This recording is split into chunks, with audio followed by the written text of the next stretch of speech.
Very good morning, dear students. Dear students, we are going to start the third chapter of geography, which is drainage. So, now, children, whenever we talk about, whenever we speak this word drainage, what comes to your mind?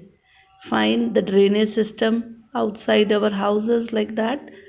But no, here we are not going to talk about that. The term drainage describes the river system of an area.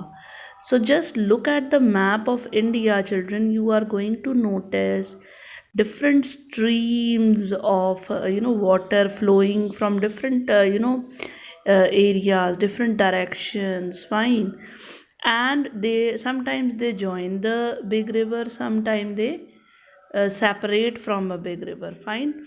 So tributary is when small rivers are joining a big river, and distributary is when a big river is distributing between different rivers, streams, you can say. Fine. Now, what is drainage basin? So, children, the area drained by a single river system will be called the drainage basin. Fine. Now, children, the next term, which is it's water divide. So, what do you mean by water divide? Sometimes an elevated area or mountain or an upland, fine, they separate, you know two drainage basins, so that is known as the water divide. Now, children, drainage system in India. Now, the drainage system in India mainly is divided into two rivers. Fine, two types of rivers. Fine. So they are the Indian rivers are divided into two major groups, and those two groups are the Himalayan rivers and the peninsular rivers. Fine, children.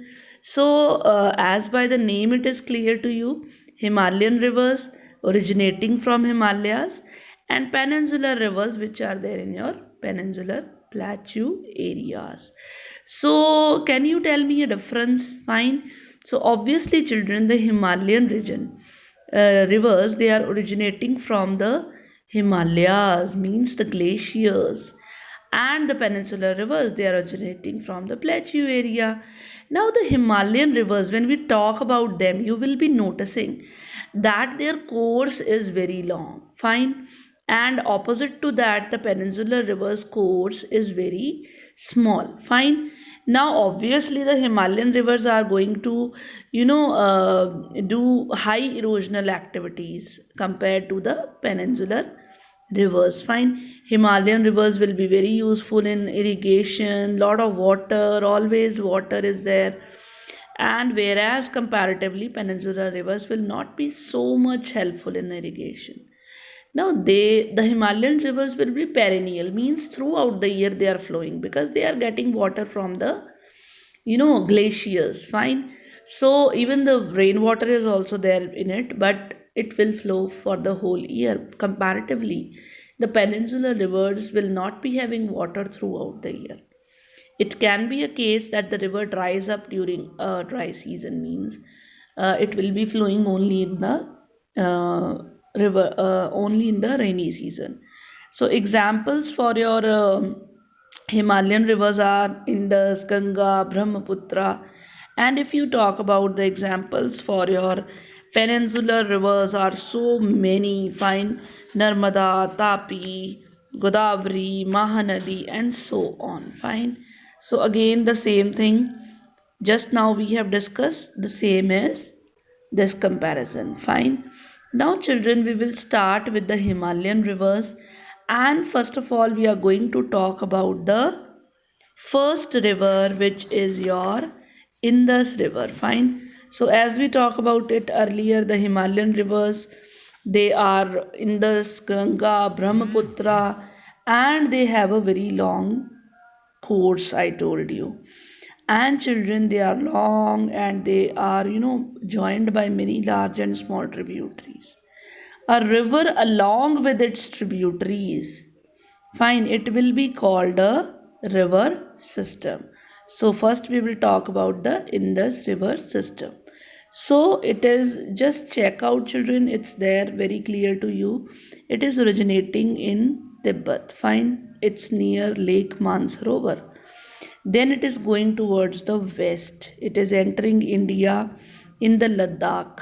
Fine, Ladakh area. It is entering, where it is, giving a very beautiful views and all.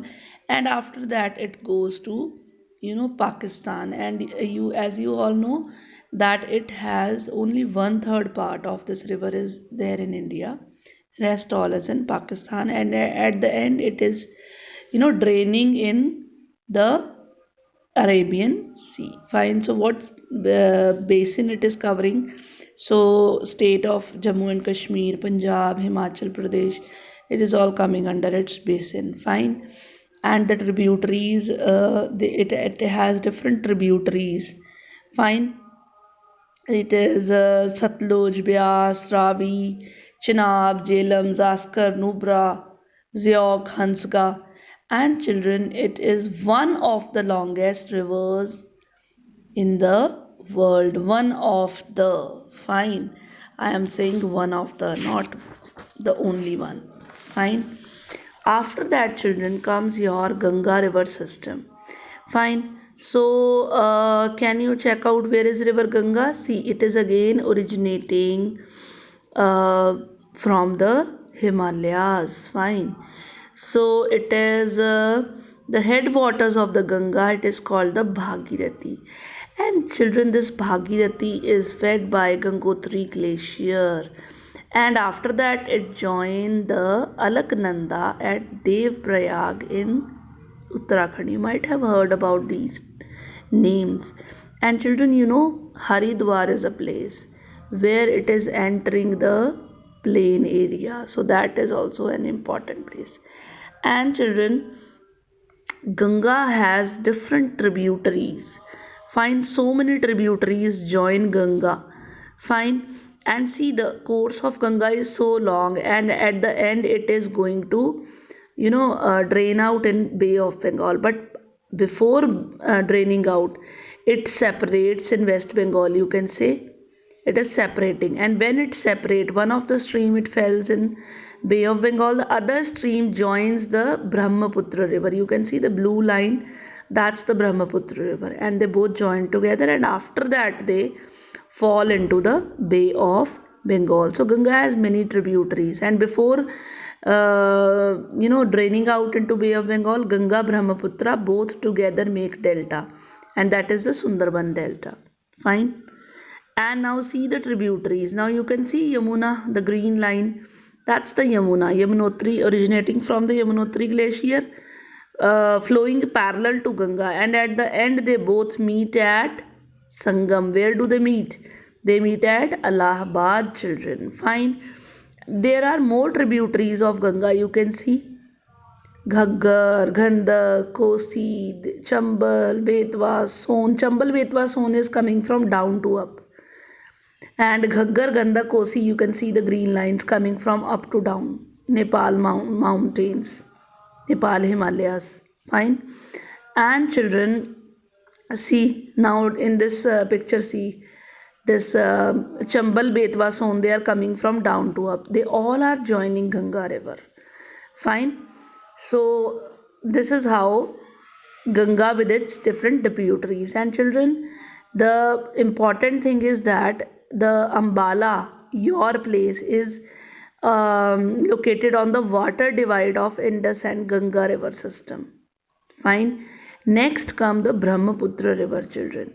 So just see the origin of Brahmaputra river just near the origin of Indus river. Fine. So again it is also originating, it is rising in Tibet east of Mansarovar. That was west of Mansarovar Indus river.